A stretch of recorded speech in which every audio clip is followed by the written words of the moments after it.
Dans ce chapitre, nous allons traiter de l'anatomie de la thyroïde et des variantes auxquelles on est confronté. Nous verrons ensuite l'échoanatomie thyroïdienne normale. Enfin, nous verrons les principales coupes échographiques de référence de la glande thyroïde. Voyons d'abord quelques notions anatomiques importantes concernant la thyroïde. La glande thyroïde est un organe endocrinien impair, central et antérieur. Elle est située dans l'étage sous-hyoïdien, sous le cartilage thyroïde et au-dessus du sternum. La trachée est située entre les deux lobes thyroïdiens en avant et l'œsophage en arrière. L'échographie peut être indiquée dans certains cas pour l'exploration des glandes parathyroïdes, mais cela ne concerne pas le praticien de première ligne. La thyroïde de face a une forme de papillon, les ailes du papillon étant les lobes thyroïdiens. Elle est divisée en 3 portions dans un plan transversal, le tiers supérieur ou apex, le tiers moyen ou corps, le tiers inférieur ou base. La partie centrale du papillon entre les lobes s'appelle l'isthme, entourée par les 2 jonctions isthmocorporéales.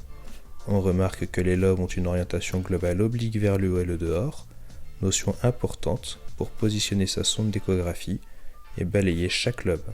Cette dimension s'appelle la hauteur du lobe. Chaque lobe mesure en moyenne entre 40 et 60 mm de hauteur. On peut les dire ici, la mesure de la hauteur de la glande est parfois difficile à obtenir avec une sonde ayant une empreinte assez étroite.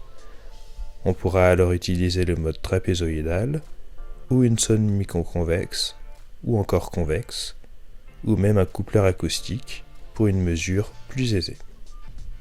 Sur une vue de dessus, on voit que la thyroïde a une forme de fer à cheval, avec les lobes latéraux et l'isthme au centre. Chaque lobe peut être divisé en 4 parties, antéro-externe, antéro-interne, postéro-externe et postéro-interne. Cette dimension s'appelle la largeur, elle est en moyenne de 15 à 25 mm.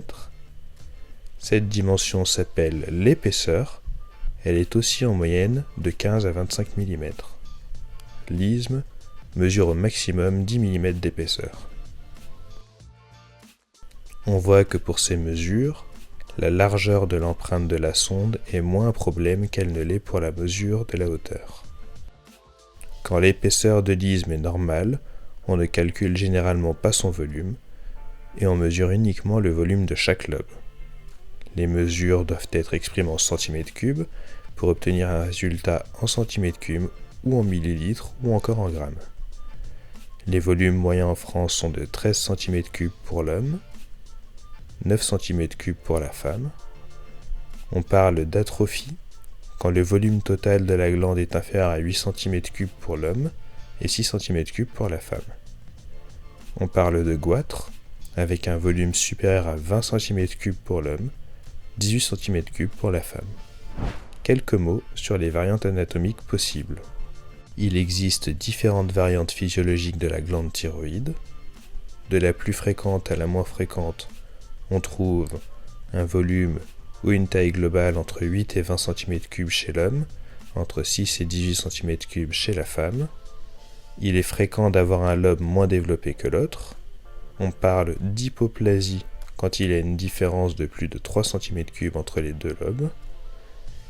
Il est relativement fréquent d'avoir un lobe pyramidal ou pyramide l'alouette, sous la forme d'une extension de l'isthme vers le haut, c'est-à-dire vers la tête du patient.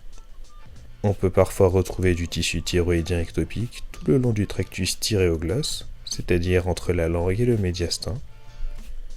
Enfin, il est plus rare d'avoir une agénésie totale d'un lobe. Détaillons l'échoanatomie normale de la thyroïde. Dire qu'une thyroïde est normale en échoanatomie revient à retrouver certains critères que vous pourrez utilement inscrire dans vos comptes rendus.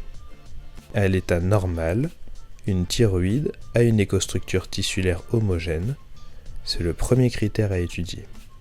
L'échogénicité extrinsèque de la glande par rapport à la structure des références de voisinage, les muscles préthyroïdiens, sternocléidomastoïdiens, sternothyroïdiens ou sternohyoïdiens.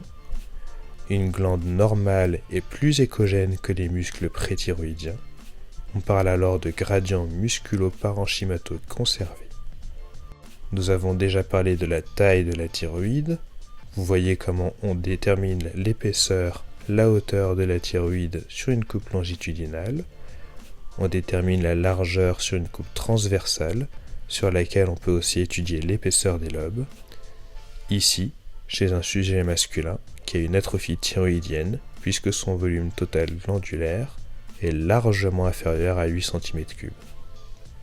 Le parenchyme de la thyroïde normale doit avoir une absence ou une très faible prise de flux au Doppler puissance ou couleur. Voyons quelques coupes de référence. Pour commencer, les coupes transversales.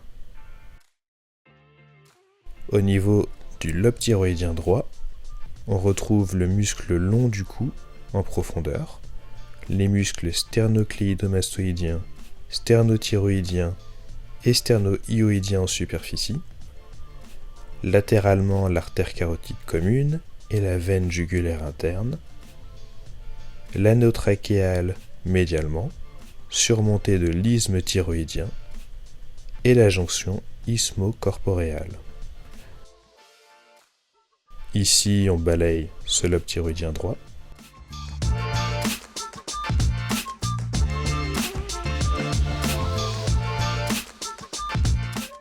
Il est plus fréquent de constater la présence de l'œsophage en arrière du lobe gauche que du lobe droit, et il ne faut pas confondre cet organe avec un éventuel nodule. Une bonne façon de faire la distinction est de demander au patient une déglutition qui fera apparaître le passage de l'air de la salive dans cette écostructure digestive. On retrouve sur cette coupe la division du lobe en parties antéro-externes, antéro-internes, postéro-externes et postéro-internes. On balaye bien cette écostructure de la base à l'apex et vice-versa. Ici une coupe transversale de l'isthme thyroïdien et la mesure de son épaisseur. Poursuivons avec les coupes longitudinales. Sur ce balayage du lobe thyroïdien gauche en coupe longitudinale, on voit à une extrémité l'isthme thyroïdien et les anneaux trachéaux, à l'autre extrémité l'artère carotide commune en coupe longitudinale. On voit aussi que la thyroïde est traversée par une structure tubulaire liquidienne ramifiée qu'est le réseau veineux thyroïdien. On peut aussi utiliser une sonde convexe pour mesurer la hauteur du lobe thyroïdien. L'idée ici n'est pas de détailler la structure de la thyroïde, mais de présenter la possibilité d'avoir à l'image les extrémités des lobes. Ce qui est permis par la largeur de l'empreinte de la sonde qui ici, à une profondeur d'environ 2 cm, autorise une vue d'environ 9 cm.